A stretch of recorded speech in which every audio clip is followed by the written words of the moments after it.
ከልጅነቴ ጀምሬ ከ6 ዓመት ጀምሬ ሰራ ነበርና አባቴ ሁሌ ይለኛል አንቺ ማለት የዓለም አስቀያሚ አንቺ ማለት የዓለም ክፉ ሁሌ ስተት ነሽ ይለኛል። እንደዛም ሆኖ ደግሞ በ7 ዓመቴ ተደፈሬ ነበር። ኦኬ አባቴ ስለማይወደኝ ነው ይሄ ነገር የመጣብኝ ብዬ አስብ ነበር። ስርበይ ራሴ የገዛ ቤተሰብ በር ይዘጉብኛል፣ ጎረቤትም ያባርሩልኛል።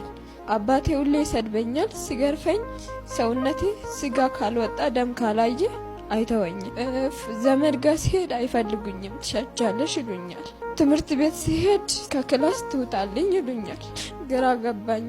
እንደዛም ሆኜ በ10 ዓመቴ ድጋሜ ስደፈር በቃ እግዚአብሔር ሆይ እባክህ ወይ ውሰደኝ ወይ አኑረኝ።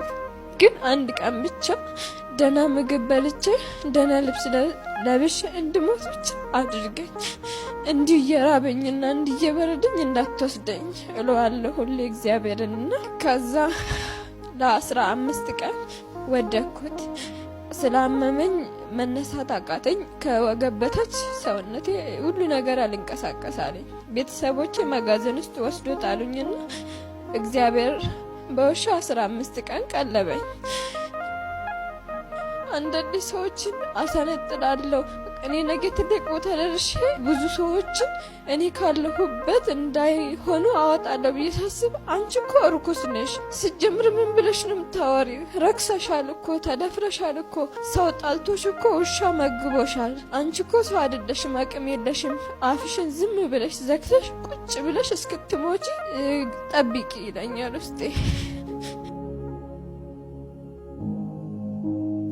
ዛሬ ከራሴም ራሴንም ይቅር ብዬዋለሁ፣ ሰውንም ይቅር ብዬዋለሁ፣ አቃጥዬዋለሁ። ከአሁን በኋላ ፈገግ ስልና ስጮህ ብቻ ነው የምታዩኝ። ዛሬ በጣም ነው ደስ ያለኝና በህይወቴ መታቀፍን አላውቅም። እኔ ብዙ ጊዜ ሰው አያቅፈኝምና ተነስቶ መጥቶ ሲያቅፉኝ ለካ የኔ ሰውነትም ለካ ይታቀፋል እንዴ ብዬዋለሁ እውነት